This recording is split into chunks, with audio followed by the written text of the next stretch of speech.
नमस्कार साथियों, मैं कुश कुमार सरल एग्जाम के यूट्यूब चैनल पे आपका स्वागत करता हूं। दोस्तों, लेकर आए बिहार बीपीएससी से वन लाइनर का आज प्रैक्टिस सेट, जो आपको डिटेल्स नहीं मिलेगा पर इसमें वन लाइनर प्रश्न होंगे जो आपके प्राथमिक शिक्षक भर्ती पीटी 2019 पूछे गए हैं। फिलहाल सभी आते जाते रहते हैं, चाहे 1999 या 92, पर जीएस पुराना ही है। तो बात करते हैं इसमें आज जीएस के प्रश्न जो वन लाइनर है। तो शुरू करते हैं हम आज का हमारा पहला प्रश्न है हमारा, भारत का राष्ट्रीय फूल का नाम क्या है? तो सभी को पता होगा राष्ट्रीय फूल क्या है भारत का, तो कमल है। ठीक, राइट आंसर। और कथकली कहाँ का नृत्य है? तो ये कथकली जो है केरल का है। भारत का सबसे बड़ा बंदरगाह कौन सा है? तो जवाहरलाल नेहरू या नेहवा सेवा के नाम से जाना जाता है, मुंबई का बंदरगाह है। कावेरी जल विवाद किन दो राज्यों के बीच हुआ? तो कर्नाटक और तमिलनाडु के बीच ये विवाद हुआ था। और भारतीय राष्ट्रीय कांग्रेस के प्रथम अध्यक्ष कौन थे? तो 1885 में हुआ था, मुंबई में तेजपाल संस्कृत विश्वविद्यालय में WC बनर्जी यानी वेमुचंद बनर्जी बने थे पहले इसके अध्यक्ष। ग्वालियर टैंक में पास तेजपाल सप्रू संस्कृत विश्वविद्यालय में हुआ था पहला अधिवेशन। ठीक, और अगला हमारा प्रश्न है, वाटरलू के युद्ध के उपरांत नेपोलियन को निर्वासन में कहाँ भेजा गया? तो सेंट हेलेना भेजा गया था। और नेक्स्ट हमारा प्रश्न है, कौन सा मुगल शासक सर्वाधिक धर्मनिरपेक्ष दृष्टिकोण रखता था? तो अकबर था, और इसीलिए इसे महानता की संज्ञा मिली है। और दिल्ली में लाल किले का निर्माण जो है किसने करवाया? तो शाहजहां ने लाल पत्थर से करवाया है। अगला हमारा प्रश्न है, महारानी विक्टोरिया किस समय ब्रिटेन की शासक थी? जब भारत को प्रत्यक्ष रूप से क्राउन राजा रानी के शासन के अधीन लाया गया था तब थी। ठीक, नेक्स्ट हमारा प्रश्न है, मुस्लिम लीग ने भारत के विभाजन की मांग सबसे पहले कब की थी? तो 1940 में रखी थी। और दिल्ली को भारत की राजधानी कब बनाई गई? तो दिसंबर 1911 में, जब जॉर्ज पंचम आए थे दिल्ली दरबार में, दिल्ली में। ठीक, तब हुआ था, और तभी बंगाल विभाजन रद्द हुआ था। पानीपत का तीसरा युद्ध कब हुआ? तो 1761 में पानीपत का तीसरा युद्ध लड़ा गया। और भारत किस दिन गणराज्य घोषित हुआ? तो 26 जनवरी 1950 को। संविधान के मौलिक अधिकारों में कौन से अधिकार को शामिल नहीं किया गया? तो काम पाने का अधिकार ये शामिल नहीं हुआ है आपका। अगला हमारा है, राज्यसभा सदस्यों का कार्यकाल कितना होता है? तो 6 वर्ष होता है। और लोकसभा का अगर पूछे तो 5 वर्ष होता है। ठीक, और इसमें 30 साल मांगा जाता है सदस्यता के लिए। राष्ट्रपति सर्वोच्च न्यायालय के किसी न्यायाधीश को कब तक नहीं हटा सकता? जब तक उन्हें संसद के दोनों सदनों को स्वीकृति प्रदान नहीं होगी तब तक नहीं हटाएगा। ठीक, अगला है, सर्वोच्च न्यायालय के न्यायाधीशों की अवकाश ग्रहण की आयु क्या है? तो 65 वर्ष। और उच्च न्यायालय की है 62 वर्ष। ठीक, और किसी राज्य के विधानसभा में अधिकतम कितने सदस्य हो सकते हैं? तो 500 हो सकते हैं। अगला हमारा प्रश्न है, भारत में नागरिकता किस आधार पर दी गई? तो जन्म स्थान का सिद्धांत एवं रक्त का सिद्धांत होता है। ठीक, अगला है, केंद्रीय मंत्रीगण किसके प्रति उत्तरदायी होते हैं? तो लोकसभा के प्रति होते हैं। बोरोबुदुर प्रसिद्ध मंदिर कहाँ है? तो जावा इंडोनेशिया में। ठीक, नेक्स्ट है हमारा प्रश्न है, मराठा प्रशासन में प्रधानमंत्री को क्या कहा जाता था? तो पेशवा उसको कहा जाता था। अगला है, द वेल्थ ऑफ नेशन, कई बार प्रश्न पूछा गया, एडम स्मिथ की ये पुस्तक है। और भारत भारती किसकी है? तो मैथिली शरण गुप्त की है। और हिंदू व्यू ऑफ लाइफ के लेखक हैं एस राधाकृष्णन। ठीक, पहले ये उपराष्ट्रपति बने थे भारत के। और किस अफ्रीका देश ने सबसे पहले स्वतंत्रता प्राप्त की? तो घाना है अफ्रीका में। और servant of the people society की स्थापना किसने की? तो गोपाल कृष्ण गोखले ने किया था।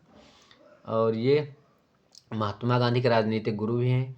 अलीगढ़ आंदोलन का आरंभ किसने किया? सर सैयद अहमद खां किया। और यही मतलब अलीगढ़ विश्वविद्यालय के संस्थापक भी थे।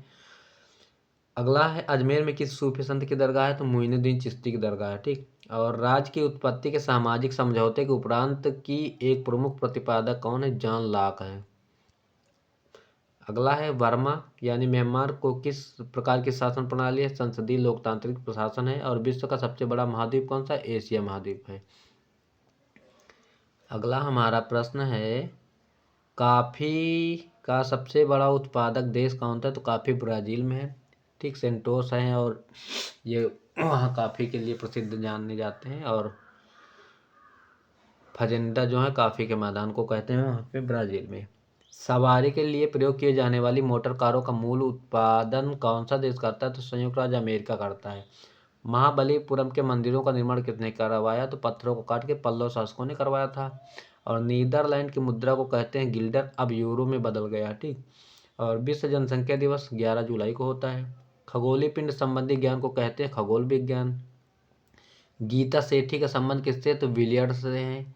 और किस खेल का आरंभ इंग्लैंड में हो, तो इंग्लैंड में बहुत सारे खेल हुए हैं, फिलहाल क्रिकेट इसमें दिया हुआ है, तो यही है। कोणार्क का सूर्य मंदिर किस भगवान को समर्पित है, तो सूर्य मंदिर नाम है तो सूर्य को समर्पित है, ठीक। और इसको गंगवंश के शासकों ने बनवाया था। हरगोविंद खुराना को नोबेल पुरस्कार कब मिला है, तो जीव विज्ञान के क्षेत्र में इनको दिया गया है। और दिल्ली में विजय घाट किसकी है, तो विजय घाट जो है लाल बहादुर शास्त्री की है। और किसी भारतीय राज्य की प्रथम महिला राज्यपाल श्रीमती सरोजिनी नायडू थी 1947 में। भारत में यह कॉन्सेप्ट कौन प्रमाणित करता है कि अमुक विधेयक धन विधेयक है, तो लोकसभा अध्यक्ष करेगा। एशियन खेल 1982 कहाँ खेले गए थे, तो दिल्ली में खेले गए थे।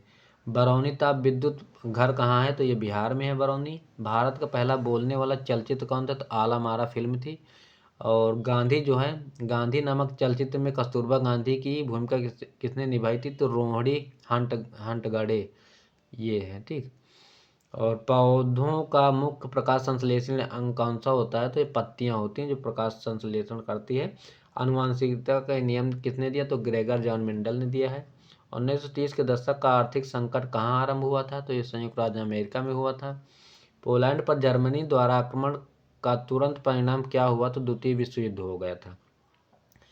प्रतिभूति घोटाले की जांच करने वाली संसदीय समिति की अध्यक्षता किसने किया था, तो रामनिवास मिर्धा ने किया था।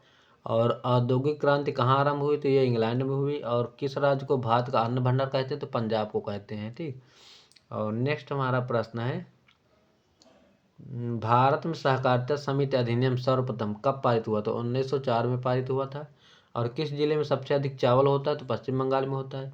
भारत की तृतीय पंचवर्षीय योजना का आरंभ कब हुआ, तो 1 अप्रैल 1961 में हुआ था। नेक्स्ट है, प्रथम पंचवर्षीय योजना में अर्थव्यवस्था के किस क्षेत्र में बल दिया गया, तो कृषि में। और इसमें जो लक्ष्य रखा था 2.1 था, पर इसका ज़्यादा हुआ था, 3.6 हुआ था पैदा, ठीक। और योजना यानी नीति आयोग का प्रधान कौन होता है, तो पीएम होता है।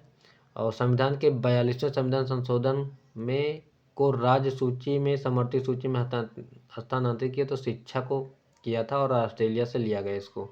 राज्य का उच्चतम विधि अधिकारी कौन सा होता है, एडवोकेट जनरल यानी महाधिवक्ता होता है, अनुच्छेद 165 के अंतर्गत।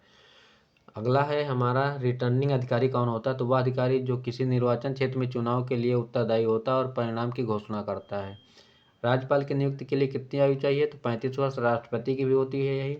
और राज्यपाल राज्य का मुख्य मंत्री किसके प्रति उत्तरदायी, तो राज्यपाल के। राज्य के उच्च न्यायालय के न्यायाधीशों की अवकाश प्राप्ति की आयु क्या है, तो 62 साल है। और किसी राज्य में किसके परामर्श पर राष्ट्रपति शासन लागू होता है, तो राज्यपाल के। और गोवा किस उच्च न्यायालय के क्षेत्र अधिकार में आता है, तो बम्बई में आता है। और कौन सा प्रसिद्ध कवि संसद के सदस्य थे, तो रामधारी सिंह दिनकर थे। अगला है, letters from the father to the daughter किसने लिखा है, तो जवाहरलाल नेहरू ने लिखा है। गूगली है क्रिकेट किससे संबंधित, तो ये क्रिकेट से है। और एज यू लाइफ इट नामक पुस्तक किसने लिखा, तो विलियम शेक्सपियर की है। ध्यानचंद का संबंध किससे, तो सभी को पता है, ये हॉकी के जादूगर हैं और इलाहाबाद में इनका जन्म हुआ था। 29 अगस्त खेल दिवस इन्हीं के जन्म पे मनाया जाता है। माधवराव सिंधिया किस खेल से के संगठन के प्रधान थे, तो ये क्रिकेट के थे। और किस हिंदी चलचित्र का प्रथम विश्व प्रदर्शन जीटीवी पर हुआ था, तो फिर तेरी कहानी याद आई। अगला धारावाहिक रामायण के निर्माता कौन थे, रामानंद सागर थे। और श्री कृष्णा भी इन्हीं का है। तो ये थे आज के हमारे कुछ महत्वपूर्ण वन लाइनर प्रश्न जो आपको परीक्षा में देखने को मिल सकते हैं। और कम समय में ज़्यादा प्रश्न मैंने करवा दिया है, तो इसको भी एक बार देख लेना, रिवीजन हो जाएगा। तो सभी लोग अपने अपने दोस्तों के पास शेयर कर दें, उनको भी इसका लाभ मिल सके। Thanks for watching this video. Thank you, bye.